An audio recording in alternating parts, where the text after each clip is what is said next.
1870, annus horribilis pour la France. La guerre, la défaite, l'occupation, la commune, autant de troubles qui empêchent la science d'avancer. Mais la France se relève, pense ses plaies, rêve de revanche dans un anti-germanisme primaire, mais en même temps compréhensible. Pasteur n'échappe pas à son époque, on va le voir. Pour lui, la science doit apporter la gloire et la fierté pour son pays. Nous allons donc suivre ensemble cette France d'après-guerre, les progrès de l'hygiène et dans le même temps les travaux les plus célèbres de Louis Pasteur, sans oublier non plus sa lutte franco-allemande à lui face à un redoutable confrère tout aussi brillant, l'allemand Koch, que en français on connaît sous le nom de Koch. Le bacille de Koch, mais on dit Koch en allemand. Cet épisode devrait, j'espère, vous convaincre en tout cas que ce créateur de science a su habilement communiquer et s'entourer de disciples au sein d'une structure à l'époque très novatrice, le laboratoire. L'une de ses contributions majeures fut ainsi d'organiser la recherche avec une véritable dimension entrepreneuriale. C'est pour ça que j'ai utilisé le titre « Pasteur, précurseur de la medtech ». Épisode 2, c'est le timeline numéro 247.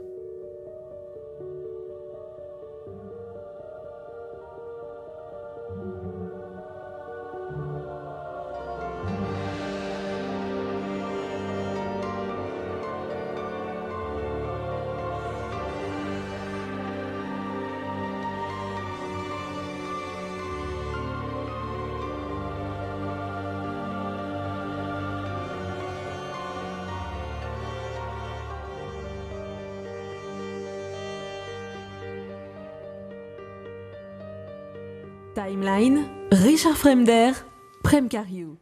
Nous allons remonter 2 ans en arrière pour ce qui pourrait passer pour un détail, mais qui va avoir son importance, vous allez voir. À l'automne 1868, il y a pas mal de temps que Pasteur se sent fatigué. Il a 45 ans, ce qui est encore jeune pour nous, mais pour l'époque, ça commence à être important. Il n'a à ce jour jamais pris un seul jour de repos. Les vacances connaît pas chez Pasteur. Il dort de moins en moins bien, son cerveau est toujours accaparé par ses travaux.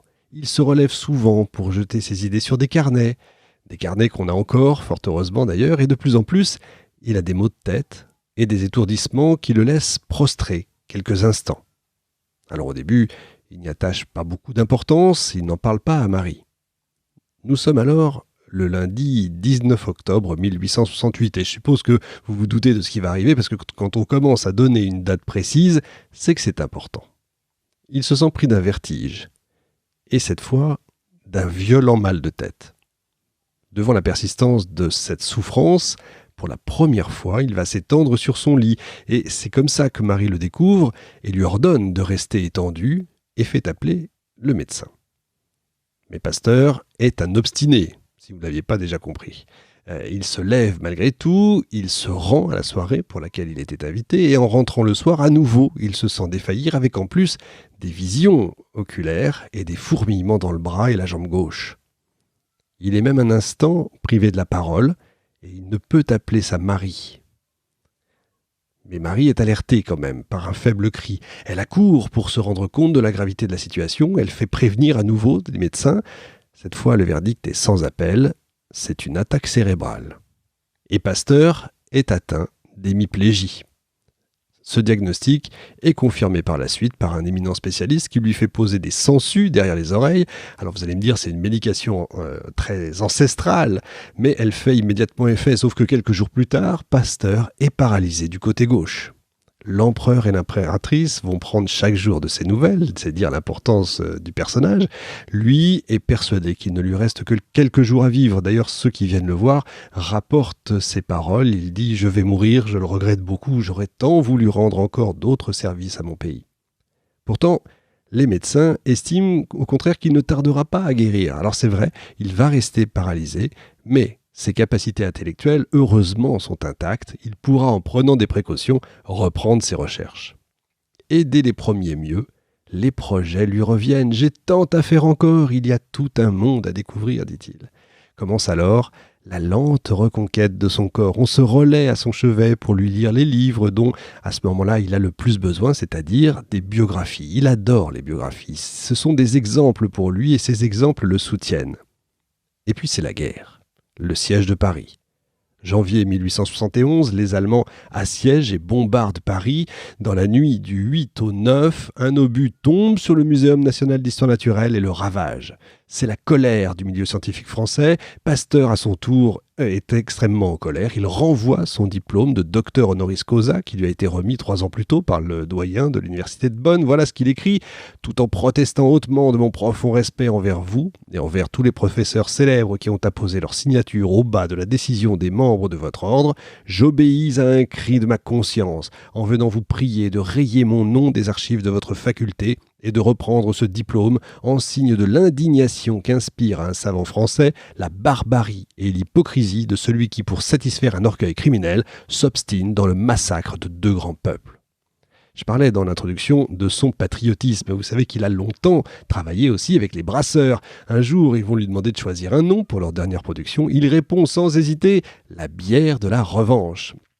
Et dans une lettre envoyée à l'un de ses élèves, il s'exclame « Chacun de mes travaux jusqu'à mon dernier jour portera pour épigraphe haine à la Prusse, vengeance, vengeance ».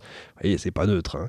Et alors, il a une réponse aussi à la question du pourquoi la France est-elle tombée si bas. Et voilà ce qu'il écrit « Le dédain de notre pays pour les grands travaux de la pensée, particulièrement pour les sciences exactes ». Voilà, ça pose, ça peut faire réfléchir. Alors, revenons à ces travaux. Il venait d'établir que chaque fermentation, vous vous souvenez, était due à un agent minuscule et particulier, que ce soit un champignon ou une bactérie. Il avait aussi expliqué comment on pouvait sauver les vers à soie, par le sacrifice des graines atteintes et par la propreté méticuleuse des installations. Vous vous souvenez, c'était dans l'épisode précédent. La certitude s'inscrit alors en lui que de très nombreuses maladies doivent suivre cette logique. Elles ne peuvent avoir pour origine qu'un responsable vivant, trop petit pour s'apercevoir à l'œil nu, mais qui n'échappera pas au microscope. Et cette conviction va entraîner 2 conséquences. Si les agents responsables passent d'un animal à un autre, d'un homme à un autre, ils y emporteront et installeront la maladie. C'est la seule manière d'empêcher cette contagion, c'est l'hygiène, et c'est extrêmement important. Et comme souvent dans ce domaine, Pasteur n'est quand même pas le premier. D'autres avant lui se sont préoccupés d'asepsie, c'est-à-dire de prévenir par différentes méthodes l'arrivée des agents infectieux dans l'organisme, et d'antisepsie, combattre les agents infectieux dont je viens de parler. Lors de la guerre de Crimée, 1854 et 1855, l'infirmière anglaise Florence Nightingale avait réduit fortement déjà la mortalité des blessés en nettoyant les locaux, les linges et les draps. À Vienne, vous avez le docteur Semmelweis qui recommande aux médecins de se laver les mains entre une autopsie et un accouchement. Ça nous paraît évident, ça nous paraît naturel aujourd'hui, mais imaginez qu'à l'époque, c'était pas le cas. Et même, il se moquait de ça, vous allez voir. Et s'il pouvait, dit-il, Semmelweis à ce moment-là, s'il pouvait aussi nettoyer les pinces et les bistouris, eh bien, leurs malades auraient plus de chances de survivre. Ces pionniers devinent en réalité que des germes se transmettent de malade à malade. Mais ils ne savent pas lequel, ni de quelle manière bien sûr, et la seule défense qu'ils peuvent opposer à leurs adversaires, c'est les statistiques. On meurt moins chez moi que chez vous. Dans leur immense majorité, les médecins, comme je vous le disais, ricanent en fait. Ils ne supportent pas tout simplement cette idée d'animalcule, comme on dit, qui circulerait comme ça partout pour inoculer les maladies. Ils préfèrent prendre de la hauteur, évoquer le destin en arborant un air fataliste et profond. Ils évoquent alors un enchevêtrement de causes plus large, plus noble et surtout plus obscur. On est toujours dans les médecins de Molière. Personne ne percera selon eux jamais les mystères. C'est bien comme ça. Ils vous posent la main sur l'épaule. Vous savez, serrez les dents, mon ami. Voyons, soyez courageux. Ils n'admettent tout simplement pas que la médecine est à frayer, est à se fourvoyer avec les autres sciences. La médecine doit se suffire à elle-même. Et voilà pourquoi les médecins traitent Pasteur, d'ailleurs, qui n'est pas médecin, encore une fois, de chimiatre. C'est même pas un chimiste, c'est un chimiatre. Vous voyez, le dédain. C'est pourtant lui et son concurrent allemand Koch qui vont la révolutionner, cette médecine. Pour marquer d'ailleurs son arrivée à l'Académie de médecine, Pasteur va rédiger un mémoire qu'il va lire devant ses confrères. Oh, il se doute qu'en s'adressant comme ça directement à ces vieilles personnes, ces caciques, qu'il va provoquer un esclandre. Mais c'est comme ça, Pasteur est courageux, déterminé, provocateur, on peut aller jusque-là, quand il estime avoir raison, il est comme ça. Et voilà comment ce qu'il déclare en séance publique. Je lis. Messieurs, si j'avais l'honneur d'être chirurgien, Pénétré comme je le suis des dangers auxquels exposent les germes répandus à la surface de tous les objets, particulièrement dans les hôpitaux, non seulement je ne me servirai que d'instruments d'une propreté parfaite, mais je le ferai après avoir nettoyé mes mains avec le plus grand soin et les avoir soumises à un flambage rapide, ce qui n'expose pas à plus d'inconvénients que n'en éprouve le fumeur qui fait passer un charbon ardent d'une main à l'autre. Je n'emploierai que de la charpie, des bandelettes et des éponges préalablement exposées à une température de 130 à 150 degrés. Tout cela est très pratique. De cette manière, je n'aurai pas à craindre les germes en suspension dans l'air autour du lit du malade. L'observation nous montre que le nombre de ces germes est pour ainsi dire insignifiant à côté de ceux qui sont répandus dans les poussières à la surface des objets ou dans les eaux communes les plus limpides. Alors, vous pensez bien que les propos de Pasteur ne sont pas accueillis avec beaucoup d'enthousiasme. On ne s'est pas levé à son discours dans l'auditoire, c'est le moins qu'on puisse dire. Aussitôt, il est en but aux critiques d'éminents académiciens. Vous avez le chirurgien Chassaignac qui répond « Il faut que nous soyons circonspects, modestes, réservés, tant que cette méthode n'a pas reçu la sanction des longues recherches de cliniciens. » Quant au docteur Pierry, professeur, écrivain, octogénaire, unanimement respecté, peut-être notamment pour son âge, il émet aussi des doutes sur la validité des théories aseptiques développées par monsieur le chimiste Pasteur. Et c'est de son ami Claude Bernard, au chevet duquel il va se rendre, que Pasteur reçoit en réalité le plus bel éloge qu'il puisse espérer. Au grand physiologiste, qui est alité, il a une infection qui va d'ailleurs le tuer dans quelque temps, il confie la déception qu'il a éprouvée après son intervention. Il lui dit « Malgré toutes les preuves évidentes que j'ai fournies, je doute qu'il reste quelque chose de moi ». Et Claude Bernard réagit aussitôt contre ce pessimisme ambiant et il s'écrie « Mais si, Pasteur, il restera quelque chose de vous. Je vais vous dire quoi ? Ce matin, l'urologue Gosselin est venu sonder ma pauvre vessie. Il était accompagné d'un jeune interne qui se réclame de vous. Or, voici ce que j'ai remarqué. Gosselin s'est lavé les mains après m'avoir sondé.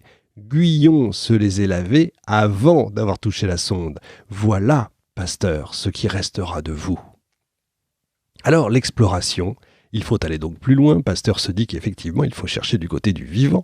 Et l'exploration va commencer par les animaux. Quelque chose d'important, je ne reviendrai pas forcément dessus parce que je ne voudrais pas que l'émission soit trop longue, mais quand Pasteur parle de l'expérience, encore une fois, j'en ai déjà parlé souvent, j'en reparle dans Léonard de Vinci, c'est toujours l'expérience. L'expérience, c'est toujours Aristote face à Platon. On est toujours, et j'allais dire même encore aujourd'hui, de nos jours, on est toujours dans cette lutte entre l'expérience, le terrain si vous voulez, et puis les caciques qui sont au-dessus, qui ont perdu l'expérience. Ça c'est d'ailleurs tout à fait fascinant, mais on est plus dans la philosophie que dans l'histoire bien sûr. Alors, je disais, on passe par les animaux. C'est vrai qu'il y a à cette époque-là pas mal d'épidémies, bien sûr, vous en doutez, mais il y en a une qui décime les troupeaux, que ce soit les moutons, les vaches, les chevaux, c'est le charbon. L'épidémie de charbon, en anglais, l'anthrax. Alors, comment ça se remarque? L'animal se met à tituber d'un coup, comme ça, on ne sait pas pourquoi, ce qui lui arrive, il crache du sang, il souffle, il tombe et il meurt. Et le ministre de l'Agriculture, encore une fois, appelle Pasteur à l'aide. Et vous avez un Français, Casimir Joseph d'Avesnes, qui déjà a repéré au microscope dans le sang noir des animaux malades de toutes petites bêtes en forme de bâtonnets. Sauf que, horreur, c'est un Allemand qui a progressé dans les recherches. Et là, un duel commence. Vous vous souvenez, depuis l'affaire de la génération spontanée, on sait à quel point Pasteur aime les combats singuliers. Son rival est plus jeune de 20 ans. C'est pas rien, hein. Et dans la pratique de l'expérimentation, l'expérimentation, son apport est déjà considérable. L'amélioration des microscopes, le développement de la microphotographie, ça c'est important, de nouvelles méthodes d'asepsie et surtout la culture des germes sur de nouveaux milieux. Robert Koch, parce qu'il s'agit bien de lui, ce n'est qu'un médecin de campagne. Alors j'aime bien le « ce n'est qu'un médecin de campagne », mais c'est quand même un médecin. Il a pour tout laboratoire sa cuisine, vous voyez, et sa femme, Amy, pour assistante, un petit peu comme Pasteur au départ, et il est parvenu, lui, à identifier le responsable de cette maladie qui sème la mort dans les troupeaux. Il s'agit d'un bacille en forme de bâtonnet. C'est pas encore ce qu'on appelle le bacille de Koch, c'est pas celui-ci. Ça, ce sera pour la tuberculose, c'est un peu plus tard. Il poursuit son travail et il réussit à cultiver ces bacilles dans un milieu particulièrement favorable. Pasteur est furieux d'avoir été défié sur son terrain. Il va à son tour s'attaquer à la maladie du charbon. D'après lui, corps n'aboutit qu'à des hypothèses. Il n'a pas assez dilué, il n'a pas écarté d'autres agents possibles de la contagion. Or, dans une goutte de sang, comme l'a utilisé Corr, il y a beaucoup de monde. Alors, comme milieu plus favorable au développement de la bactérie du charbon, Pasteur, lui, choisit l'urine. Il dépose la goutte de sang contaminée dans pas moins d'un demi-litre d'urine. Et il recommence. Et il recommence 40 fois l'opération. Alors, et alors seulement, il inocule une goutte de ce liquide à un mouton, qui meurt. Pour Pasteur, maintenant, l'affaire est entendue. J'ai apporté, dit-il, la preuve, enfin définitive, de la responsabilité du bacille dans la maladie. De la goutte de sang primitive, il ne reste rien, tellement elle a été diluée. Rien, sauf la bactérie qui, dans chaque culture, s'est développée et multipliée avec la même vigueur. Il faut donc passer au test sur les animaux, montrer qu'on peut les vacciner, prévenir donc la maladie. Alors sur un troupeau de 60 moutons mis à sa disposition pour cette expérience, le savant fait immuniser 25 moutons à l'aide d'un vaccin qu'il a préparé, bien sûr avec soin, avec son équipe. 25 autres auxquels on a au contraire injecté le virus, un virus extrêmement virulent, encore une fois, celui du charbon, sont les 25, la moitié donc, sont d'ores et déjà condamnés à mourir, bien sûr. Quant aux 10 derniers, ils vont attendre paisiblement la suite des événements. Pendant presque un mois, les curieux, parce qu'il va faire ça, ce qui est extraordinaire, c'est qu'il va faire ça en public, les curieux, souvent sceptiques, vont se succéder à la ferme de Pouilly-le-Fort, puisque c'est là que ça va se passer, où le savant, comme toujours très pédagogique, est sur le terrain avec son équipe. Il leur explique avec force détail ce qu'il est en train de faire, ce qui doit normalement se passer à l'issue de ces expériences. C'est là aussi la force de Pasteur, j'allais dire, sur ses compatriotes de l'époque, c'est qu'il est, je le disais en introduction, un grand communicant. En plus d'être celui qui a, comme j'ai dit, entre guillemets, inventé la medtech, mais il est très pédagogue, en fait. Et ça, c'est très, très important parce qu'il faut montrer... On est encore à une époque où on confond science et magie. Donc lui, il explique. Il ne montre pas ses doutes, bien sûr, qui sont toujours présents. D'ailleurs, pour lui, un scientifique doit toujours douter. Et alors lui, c'est un grand scientifique, donc il doute beaucoup. Et comme à chaque fois, forcément qu'il affronte un nouveau problème. Alors du coup, il dort mal, déjà qu'il dormait pas bien, mais là il dort mal. Il est hanté par un possible échec, malgré tout le soin, bien sûr, qu'il a apporté, tout ça en amont de cet essai. Très tôt, chaque matin, il se rend à la bergerie. Il n'a Dieu que pour les bêtes vaccinées, évidemment. Elles continuent de bien se porter, alors que les autres qui ont été contaminées, évidemment, meurent jour après jour. Il se rassure, il rejoint Paris, où il doit participer à pas mal de réunions des académies, bien sûr. Il ne revient à Pouilly-le-Fort que le 2 juin, date à laquelle ces expériences vont se révéler ou non concluantes. Et c'est très important. Et il prend de grands risques. Imaginez bien que si jamais il se plantait, il se plante en public. Et ça détruit intégralement toute sa notoriété. Donc c'est quand même très important. Il prend un grand risque. C'est à la fois un calcul dangereux, mais un grand calcul, parce que s'il réussit, il sera porté au nu, bien sûr. Alors on l'informe régulièrement quand il est à Paris de ce qui se passe sur le terrain. Tout se déroule selon le plan prévu. Or, la veille de l'échéance, un télégramme adressé par son équipe lui parvient. Le vétérinaire annonce qu'une brebis préventivement vaccinée semble malade. Là, Pasteur, on l'imagine bien, est catastrophé. Si jamais la bête meurt avant le lendemain, c'en sera fini de ses espérances. Pire même, il sera la risée du monde scientifique. Il va perdre tout le crédit qu'il avait jusque-là. C'est ce que je vous disais. Après une nuit au cours de laquelle n'importe qui d'autre ne parviendrait pas à trouver le sommeil, donc lui non plus bien sûr, un second message parvient chez lui à 9h du matin.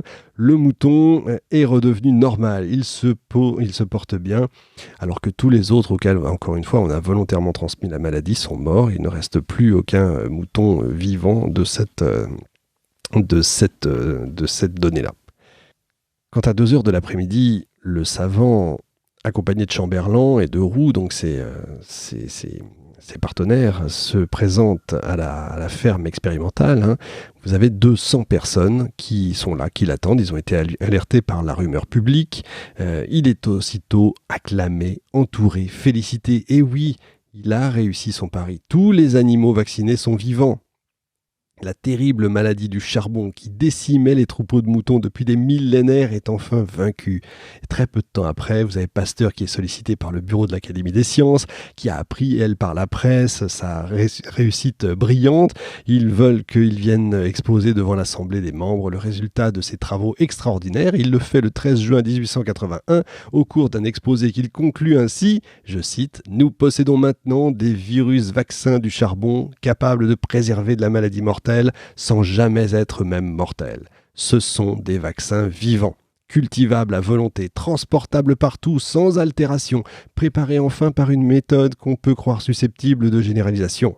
Par le caractère des conditions que j'énumère ici, et à n'envisager les choses que du point de vue scientifique, la découverte des vaccins charbonneux constitue un progrès sensible sur le vaccin générien, puisque ce dernier n'a jamais été obtenu expérimentalement. » Alors, prolongeant ses recherches, il montre que les animaux ne sont infectés que dans les champs où poussent des herbes coupantes, par exemple des chardons. Les bêtes se blessent à la bouche et c'est par là que s'introduit la maladie. C'est ce qu'on appelle les champs maudits. Et c'est uniquement là, pas à côté. Donc, c'est pour ça que la rumeur les appelait les champs maudits. C'est comme ça, on avait pris l'habitude en plus de ne pas mettre les bêtes là. Et auparavant, on prenait l'habitude, au contraire, d'enfouir dans le sol les corps des animaux qui étaient morts.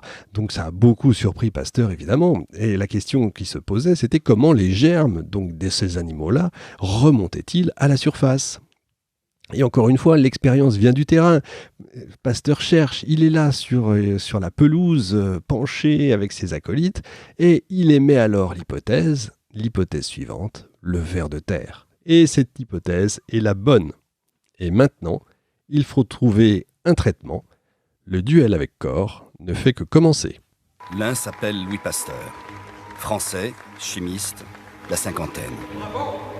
Déjà célèbre grâce à ses travaux sur les germes et la conservation du vin. L'autre s'appelle Robert Koch, allemand, la trentaine. Allez-y tous, M. Kauffer. Médecin de campagne, parfaitement inconnu. Ils ne se connaissent pas encore. Leur confrontation va pourtant révolutionner la science. C'était un extrait de l'excellent docu-fiction d'Arte qui est disponible gratuitement sur YouTube. Je vous mettrai tout ça bien sûr sur Facebook et puis partout où vous le souhaitez, bien évidemment. Donc le docu-fiction s'appelle Pasteur et corps, un duel de géants dans le monde des microbes. Le titre est absolument génial. Ça dure 1h30, mais c'est vraiment passionnant. Si le sujet vous plaît, vraiment, je vous encourage à le regarder. Alors pendant ce temps-là, l'équipe de Pasteur ne s'occupait pas que du charbon, vous l'imaginez bien, c'est quand même une équipe pluridisciplinaire. On lui avait aussi demandé de mettre fin au choléra des poules, une maladie qui paralysait la volaille avant de la tuer. On est en septembre 1879 et dans un coin de son laboratoire parisien, toujours de la rue d'Ulm, on retrouve une culture de bacilles qui avait été identifiée comme responsable de cette affection. Étonnamment, personne ne s'était préoccupé de cette culture durant les 2 mois d'été. Pasteur va prélever quelques gouttes du bouillon, les inoculer à des poules, elles tombent un peu malades, mais aucune ne meurt. Un peu plus tard, ces mêmes poules reçoivent une solution jeune et neuve, si vous voulez, des bacilles. Et jour après jour, on guette fiévreusement leur état. Fiévreusement, c'est le cas de le dire. Au bout de 2 semaines, la bonne nouvelle est confirmée, aucune des volailles n'est morte. Alors devant ses collaborateurs, Chamberland et Roux, Pasteur se serait exclamé « Ne voyez-vous pas que ces poules ont été vaccinées ?»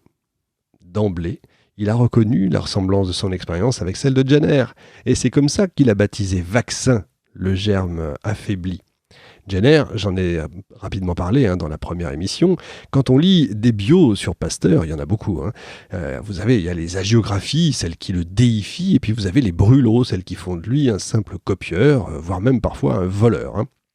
Mais encore une fois, les plus grandes découvertes ne peuvent être et ne sont que les produits de dizaines et des dizaines de tâtonnements dans l'histoire. Et c'est bien la somme des multiples connaissances, si vous voulez, le travail, l'acharnement, le génie aussi, qui fait les découvertes. D'ailleurs, Pasteur le disait lui-même, le hasard ne sourit qu'aux esprits préparés.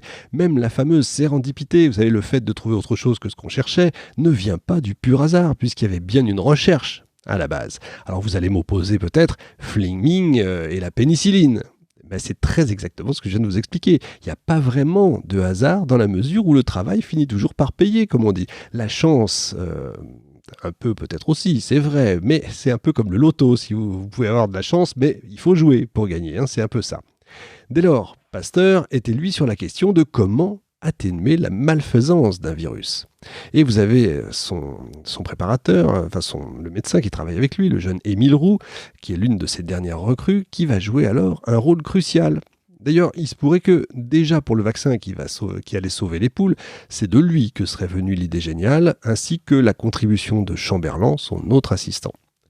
C'est certainement vrai, c'est aussi quand même quelque chose c'est le propre des grands hommes, hein, de savoir s'entourer de la meilleure équipe du monde, si vous voulez. Après, c'est certain que les lauriers en reviennent toujours au chef d'équipe, au patron. Alors je sais, c'est peut-être injuste, mais c'est comme ça. Bref, Pasteur et son équipe ont trouvé ce qui tuait les poules. Dès lors, quel nom donner à ces êtres minuscules dont on ne peut découvrir l'existence qu'à travers l'optique d'un microscope ? Vibrions, virus, bactéries, bactéridie, on devrait pouvoir trouver mieux.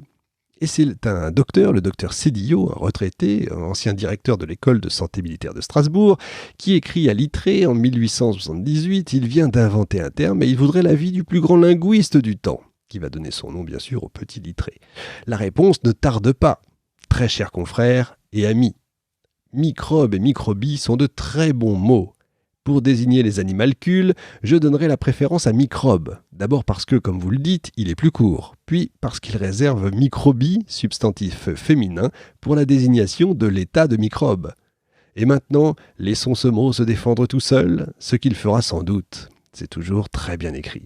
Entre-temps, adopté par Pasteur et par tous ses successeurs, eh bien le mot microbe, conformément aux prévisions de Littré, allait faire, bien sûr, vous le savez, le tour du monde, jusqu'à nos jours, et encore très longtemps. Mais son adversaire allemand ne s'est pas non plus tourné les pouces pendant ce temps-là.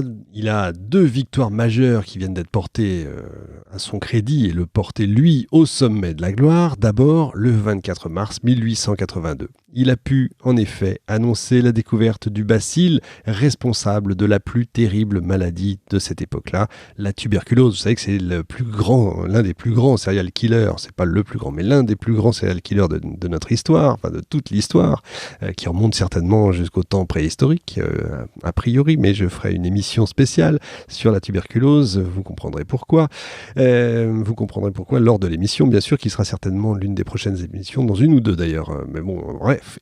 C'est la fameuse découverte du bacille de Koch, hein, qui porte bien sûr son nom et qui va changer beaucoup de choses. Alors, on n'en est pas encore à cette époque-là à la victoire contre la tuberculose, il faudra attendre au moins une 50aine d'années, mais vous verrez que dans l'émission, vous verrez que c'est très important, c'est une des étapes clés bien sûr dans la lutte contre cette maladie. L'industrialisation, pourquoi de cette maladie ? Tout simplement, c'est ce que j'allais dire. Donc l'industrialisation a beaucoup attiré dans les villes de ruraux, bien sûr. Ces personnes-là s'entassent dans des logements insalubres. La mortalité pouvait dépasser 40% à cause de la tuberculose, parce que, évidemment, on va découvrir que pour beaucoup, c'est l'hygiène qui est responsable de cette mortalité dans cette maladie, parce qu'on ne meurt pas forcément de tuberculose, on meurt de ce qu'il y a autour. Enfin, vous verrez, je ne rentre pas dans le détail dans cette émission. Vous avez à Lille, par exemple, 60% des enfants d'ouvriers qui mouraient avant l'âge de 5 ans à cause de ça. Donc, Koch est vraiment de la même espèce que Pasteur. C'est les deux mêmes, entre la France et l'Allemagne.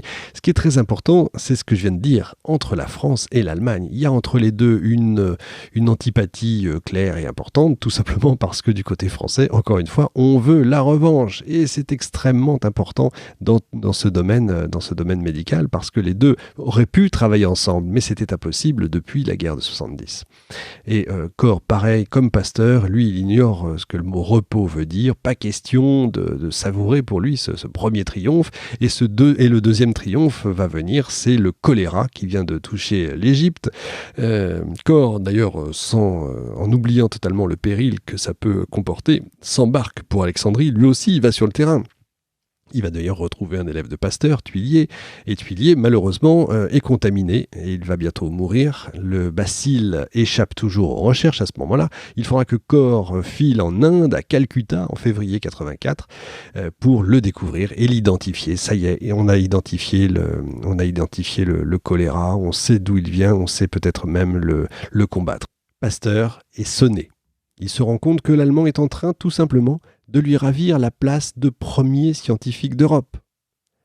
Et alors, comble de l'humiliation, Jules Ferry, le ministre français des Affaires étrangères, épingle au revers du veston de l'ennemi juré, la croix de la Légion d'honneur. De quoi avoir la rage.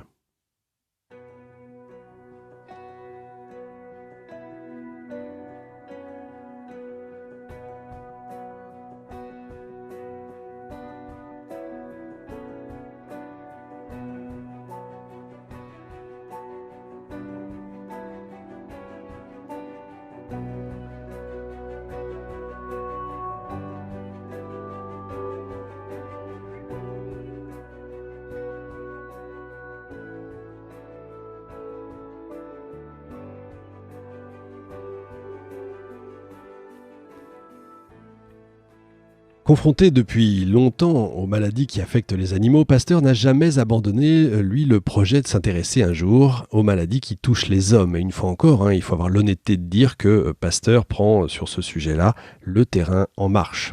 En travaillant tour à tour sur les vers à soie, les porcs, les moutons et les poules, il a pu mener à bien pas mal d'expériences répétitives en sacrifiant délibérément un grand nombre de sujets choisis comme cobayes.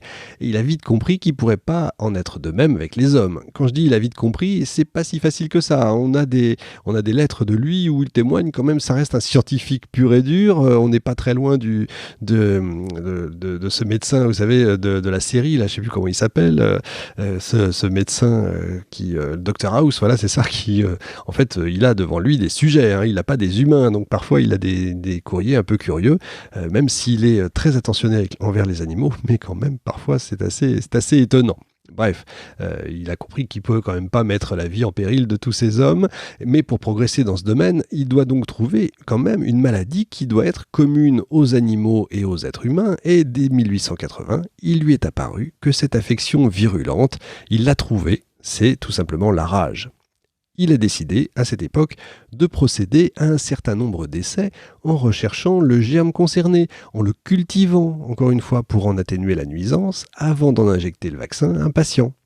Or, malgré des heures et des heures, l'œil rivé au microscope, Pasteur n'est tout simplement pas parvenu, comme il l'a fait si souvent pendant ses recherches sur d'autres maladies, à déceler le germe de la rage.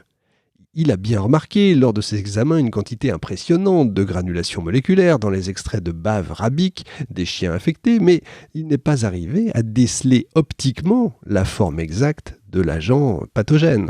Alors il faudra attendre pas mal d'années, encore une cinquantaine d'années avant d'avoir un microscope électronique qui verra ça. Pour le savant jurassien, la rage est depuis longtemps, il la connaît, c'est bien connu pour lui.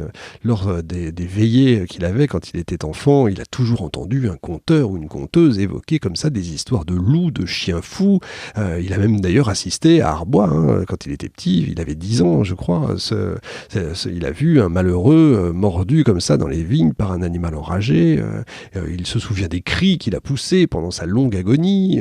Tout ça lui est resté en mémoire. Il connaît depuis cette époque les symptômes donc de la rage, il connaît son évolution dans le temps et le sort inéluctable qui est réservé à ceux qui en sont affectés. Alors encore une fois, d'autres avant lui se sont lancés dans la recherche avec déjà pas mal de beaux résultats, mais lui décide vraiment de s'emparer du sujet. Vous avez Pierre-Victor Galtier qui est vétérinaire et c'est lui qui, n'en déplaise au maître, a eu l'idée de recourir au lapin. Parce que l'une des difficultés avec la rage, c'est la durée de l'incubation qui dure souvent plusieurs mois. Donc il faut beaucoup d'animaux comme ça. Et on ne peut pas utiliser des chiens comme ça partout, tout le temps. On va voir pourquoi. Si Pasteur n'est pas toujours le précurseur, il a quand même le génie de poursuivre les idées, de rassembler les données, d'inventer des expérimentations qui démontrent scientifiquement la vérité de l'hypothèse, la fiabilité des traitements. Donc il écoute Galtier, le vétérinaire. Et il sait que les chiens ont donné satisfaction, mais également les lapins. Encore une fois, à quel prix, hein ? Ne croyez pas que Pasteur soit littéralement insensible, bien au contraire. D'ailleurs, il était très souvent aux prises avec les associations pour la sauvegarde des animaux et la non-utilisation des tests, de ces animaux pour les tests, hein, déjà à cette époque-là. Mais Pasteur aimait beaucoup les animaux. D'ailleurs, il passait aussi pour un homme extrêmement froid, qui ne serrait jamais la main, qui n'embrassait pas ses enfants, etc. Il n'était pas froid, il était tout simplement persuadé qu'effectivement il y avait des microbes partout, et donc il faisait extrêmement attention. Il avait toujours des gants. Enfin, il était un petit peu obnubilé, hein, par ça. Alors, Pasteur parvient à obtenir au terme de semaines d'ensemencement ce qu'il appelle un virus fixe. La moelle des animaux contaminés est ensuite suspendue par un fil dans un flacon un peu curieux, obstrué évidemment, contenant des fragments de potasse. Pourquoi de potasse ? Parce que tout simplement, c'est la seule façon d'assécher en fait la moelle, permettant justement de récolter le virus. Sinon, c'était pas possible, ça ratait à chaque fois. Et ça, c'est une invention de l'un des médecins avec lequel il travaille. Je crois que c'est le docteur Roux. Les manipulations se font dans un lieu aseptisé, à l'abri de la lumière, à une température constante de 25 degrés. Après 15 jours de ce traitement, la moelle se dessèche, elle se racornit. Le virus est tellement atténué dans sa virulence qu'il rend réfractaire à la contagion les animaux qu'on cherche à infecter. Cette expérimentation, vous l'imaginez bien, est très très très dangereuse pour les chercheurs. Il suffit en effet qu'un des cobayes se rebelle, morde, griffe l'un des préparateurs, ou que suite à un faux mouvement, l'un d'entre eux se blesse avec un trépan ou un scalpel qui serait infecté pour qu'il soit contaminé. Or, qui dit contaminé par la rage, vous avez compris, hein, les longues semaines d'angoisse qui s'ensuivent, est-ce que on est contaminé vraiment, et si oui, c'est terminé, on va mourir. Donc c'est l'horreur totale. Sachez que tous les membres de l'équipe, Pasteur en premier, ont décidé d'un commun accord que si un accident semblable se produisait, l'un d'eux, tiré au sort, brûlerait la cervelle du malchanceux au moyen d'un revolver chargé, placé à portée de main au début de chaque séance de trépanation, parce que Pasteur avait compris que c'était dans le cerveau certainement que ça se passait. Cette menace permanente décuple évidemment la prudence de tous les expérimentateurs, dont les gestes d'une lenteur extrême qu'on imagine sont calculés. Contrairement à beaucoup de ses collaborateurs, dont Émile Roux, qui estime nécessaire de poursuivre encore les recherches, Pasteur se sent prêt. Il se sent prêt à quoi ? Eh bien tout simplement, vous l'avez compris peut-être, il se sent prêt à passer à l'homme.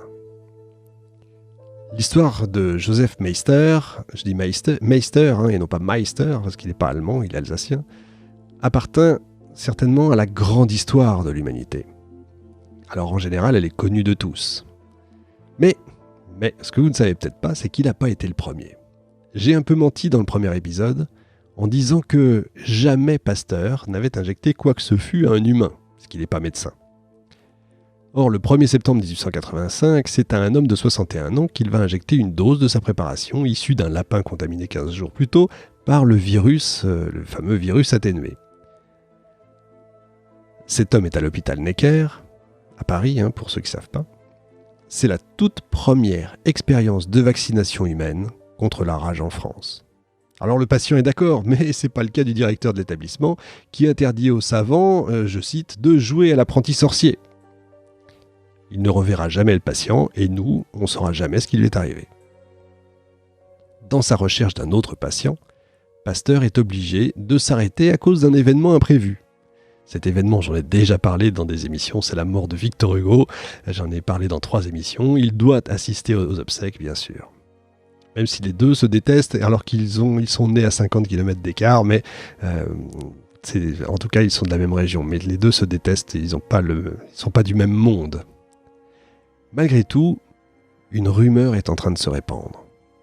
Pasteur, dans ses expériences, a réussi à vaincre la rage et il commence à recevoir énormément de courriers sollicitant son aide. Nous en arrivons au 4 juillet 1885.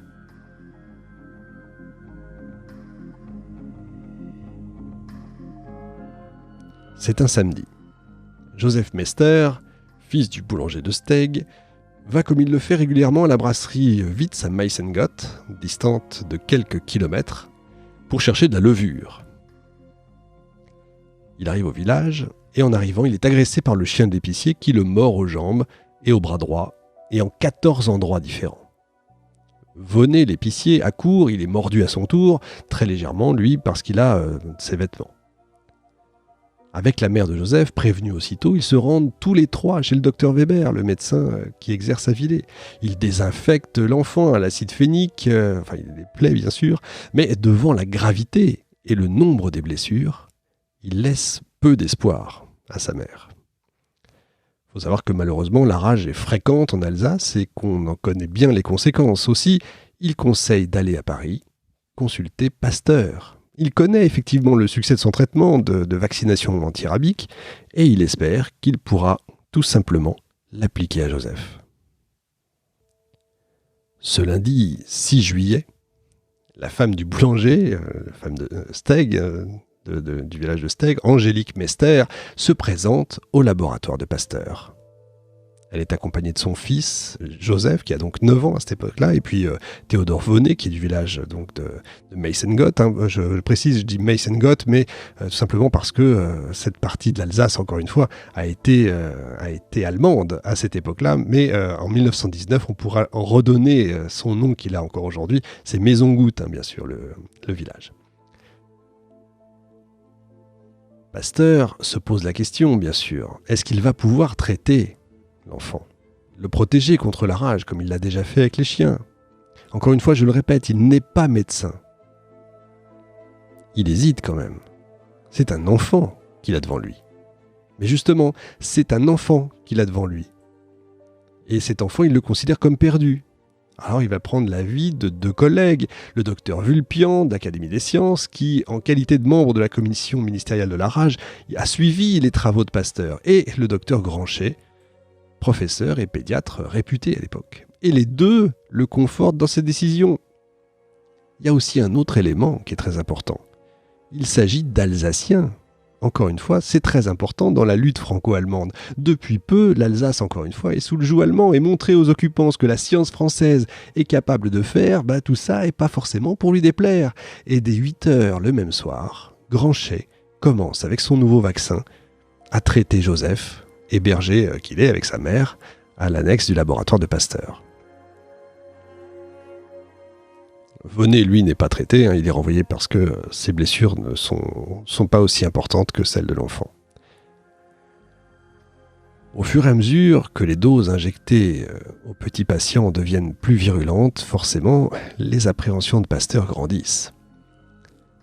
L'ultime inoculation a lieu le 16 juillet 1885 à 11h du matin. Il s'agit de la moelle rabique la plus dangereuse qui puisse exister, celle d'un chien enragé, renforcée par de nombreuses transmissions de lapin en lapin. Pasteur ne ferme pas l'œil pendant 2 nuits d'affilée. Il est au bord de l'épuisement, mais le matin du 19, il constate que Joseph Meister ne présente plus aucun trouble et se porte tout simplement comme un charme. Alors en le voyant comme ça, il ne peut retenir ses larmes et il l'embrasse comme si c'était son propre fils. Encore une fois, il ne faut pas oublier qu'il a perdu 3 de ses filles. Sur les conseils de sa femme, il part à Arbois pour se reposer, non sans avoir pourvu le petit garçon de lettres pré-timbrées pour qu'il lui envoie de ses nouvelles. Nous les avons, ces lettres, elles sont bourrées de fautes d'orthographe, mais elles sont tellement authentiques. Pasteur va entretenir, sachez-le, une correspondance avec le petit Alsacien, une correspondance très affectueuse, très paternelle. Il va suivre l'évolution de sa santé avec une grande attention tout au long de sa vie. Joseph Meister sera ensuite engagé à l'Institut Pasteur en qualité de gardien, et ça jusqu'en mars 1940, date à laquelle il va se suicider au moment de l'entrée des Allemands à Paris. C'est une autre histoire. Le second vacciné, Jean-Baptiste Jupy, berger de 14 ans, dans le Jura, sera sauvé par un traitement entrepris en octobre. Il sera lui aussi d'ailleurs employé à l'Institut Pasteur en qualité de concierge, et puis d'autres vaccinés plus ou moins célèbres vont suivre, et parmi ceux-là, notamment les Russes de Smolensk, les fameux Russes de Smolensk, Mordus par un loup enragé, leur long voyage, leur tenue originale, le succès du traitement, tout ça a fait apparaître pas mal de reportages dans le monde entier, bien sûr. On vient du monde entier, des États-Unis, etc. Porté à la connaissance du grand public par une presse dithyrambique, le triomphe de Pasteur provoque, vous l'imaginez bien, un enthousiasme populaire extraordinaire. Vous avez des lettres de félicitations qui lui viennent d'un peu partout dans le monde.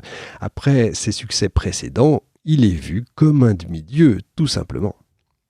Malgré tout, on ne va pas occulter non plus les échecs, ils existent, et ils sont cruels. Et l'événement redouté finit par se produire. On est le 9 novembre 1885, lorsque se présentent rue d'Ulm un père et sa fillette de 10 ans. La petite Louise Pelletier, mordue dans la rue, plus d'1 mois auparavant, par un chien enragé. Pasteur est horrifié en voyant dans quel état se trouve la gamine. Ses blessures à la tête sont encore sanguinolentes 1 mois plus tard. Elles sont suppurantes, elle geint sans cesse de douleur. Il est saisi, mais comment ne le serait-on pas, saisi de compassion. Le savant décide, contre d'ailleurs l'avis de ses collaborateurs, qui anticipent déjà un échec, de tout tenter pour sauver la petite fille. À Émile Roux, qui pressent que l'opération va échouer, parce que l'enfant a été contaminé depuis trop longtemps pour que le vaccin puisse agir, Pasteur déclare « Je n'aurai même qu'une seule chance sur 10 000 de la sauver, je dois tout tenter. » Et du 9 au 16 novembre, toute l'équipe se succède au chevet de l'enfant qui supporte tout d'abord très bien les injections et qu'on autorise même à regagner le domicile de ses parents parce qu'elle semble tout simplement en voie de guérison. Mais brusquement, le 19, Pasteur est averti que la fillette ne va pas bien. Il se rend aussitôt rue Dauphine, là où habitent les Pelletier, et il constate que Louise présente effectivement les premiers symptômes de la rage. Elle est atteinte de spasmes d'étouffement, elle ne peut plus déglutir. Le docteur Granchet tente de nouvelles inoculations, mais elles restent sans effet sur l'état de la malade. Louis, qui s'est évidemment attaché à la petite fille comme s'il s'agissait de sa propre enfant, je répète, encore une fois, souvenez-vous, il a perdu 3 enfants, 3 filles.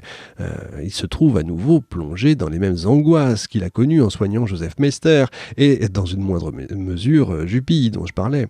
Il dort mal, il perd l'appétit, il souffre de douleurs articulaires, dues en plus à son infirmité. Pour rien arranger à son état et à son moral, il apprend pendant cette période le décès d'un vieil ami à lui. Il doit aller aux obsèques et, de retour des obsèques, il se rend à nouveau au chevet de la petite Louise. Après des jours et des jours d'atroces souffrances, elle semble enfin apaisée.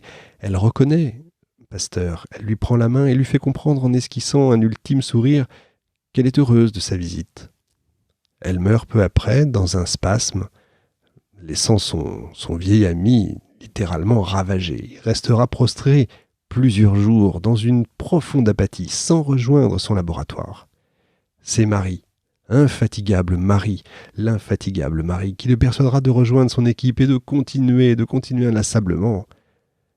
Pour soulager son équipe, il va donc engager de nouvelles personnes et devant l'afflux toujours constant de patients, il en arrive à la conclusion qu'il devient urgent de concevoir un établissement d'une grande capacité capable d'accueillir les patients, mais aussi doté d'un véritable laboratoire destiné non seulement à la préparation des vaccins, bien sûr, mais aussi à poursuivre les recherches fondamentales sur d'autres maladies microbiennes. Et comme il ne veut pas passer par le concours de l'État, il décide de lancer une vaste souscription nationale et internationale qu'on appellerait aujourd'hui d'ailleurs le crowdfunding. Vous l'avez compris, certainement, c'est la naissance de l'Institut Pasteur. Alors, pour terminer, parce qu'on ne va pas aller jusqu'à la mort de Pasteur, tout ça n'a pas grand intérêt, on va en venir quand même aux polémiques. Elles ne sont pas uniquement qu'actuelles, ces polémiques, parce que déjà à l'époque, l'Académie de médecine, j'en ai parlé, l'attaquait violemment, disant que sa méthode était anti-scientifique, inefficace, dangereuse même. Dans un certain nombre de revues scientifiques, qui avaient d'ailleurs pignon sur rue, le savant infirme et le docteur Granchet sont accusés de donner la rage, même de donner la mort. Ils ont été accusés de tueurs. Des plaintes même sont déposées, encouragées d'ailleurs par les docteurs Peter et le docteur Pouchet, deux grands adversaires de Pasteur, qui veulent prouver par exemple que Pasteur a tué l'enfant d'un couple, alors que l'autopsie va établir qu'il est mort d'une insuffisance rénale.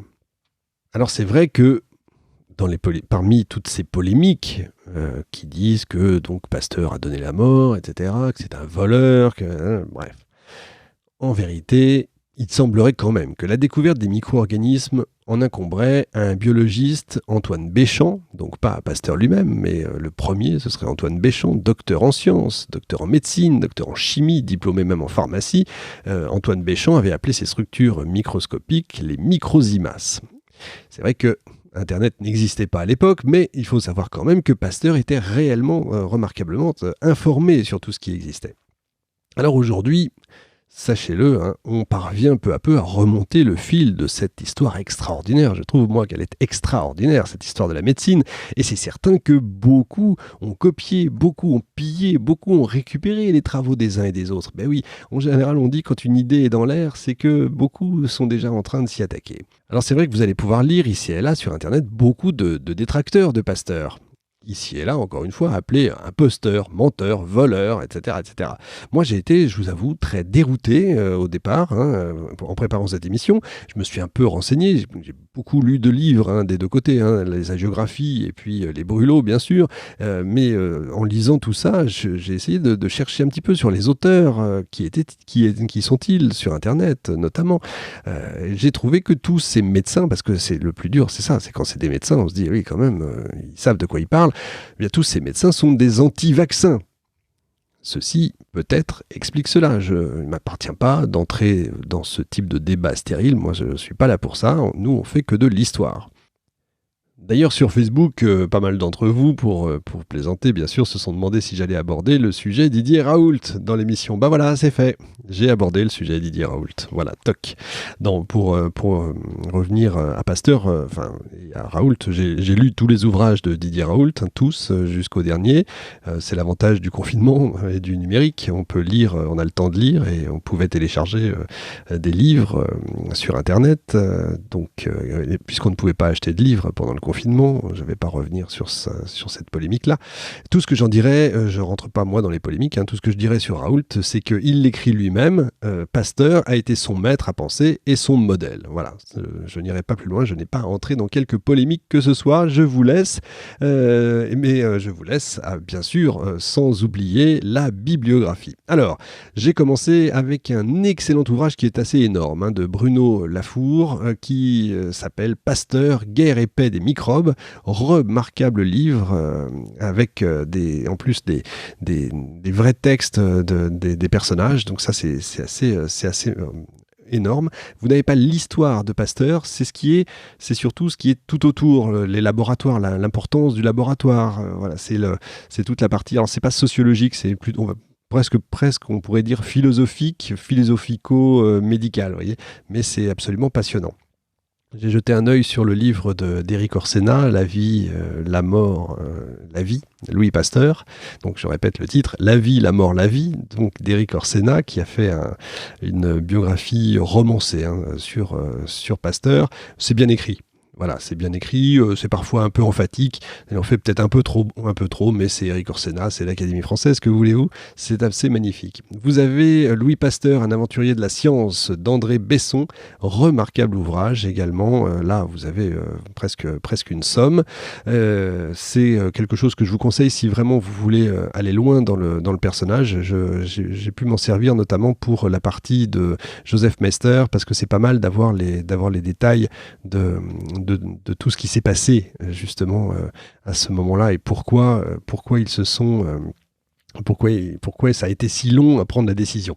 Voilà, pardon. Ensuite, chez Fayard, l'aventure de la vaccination sous la direction de Anne-Marie Moulin. Ça, c'est pour, si vous voulez comprendre le vaccin, comprendre ce que c'est qu'un vaccin, parce que c'est vrai que j'en ai pas parlé, il fallait comprendre, il y a deux sortes, il y a deux sortes de vaccins, encore une fois, j'en avais parlé dans la première émission, le vaccin vivant et le vaccin mort, ça c'est une chose, mais vous avez le vaccin qui est préventif, donc qui existait avant Pasteur, c'est Jenner, mais grâce à Pasteur, c'est vrai, on a le vaccin qui guérit, et ça c'est tout à fait autre chose, et par les temps qui courent, on peut comprendre la différence. Vous avez une bande dessinée, c'est assez rare que j'utilise les bandes dessinées, mais je ne l'ai pas utilisé dans l'émission, mais je m'en suis servi pour essayer de comprendre un peu en général. C'est l'incroyable histoire de la médecine, c'est assez récent comme BD, je suis pas fan des dessins, mais c'est assez rigolo. Bon voilà, on est loin d'un livre d'histoire bien sûr, mais c'est quand même assez intéressant. Sur tout le reste, tout ce qui va être médical, vous allez voir, je vous le redonnerai dans la bibliographie sur la tuberculose. Je crois que ce sera tout simplement dans 2 émissions. Pourquoi ? Je vous le dis, je vous donne le petit scoop entre guillemets. Eh bien tout simplement parce que le 17 octobre 2020, ce sera le centenaire de l'Union internationale contre la tuberculose. C'est un organisme qui est français à la base, cocorico on peut le dire, donc c'était 1920.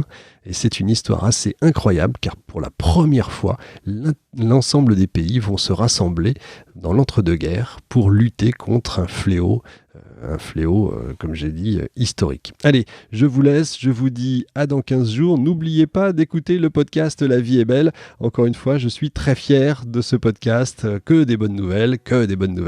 Et oui, ça nous change. Merci à toutes, merci à tous. Salut.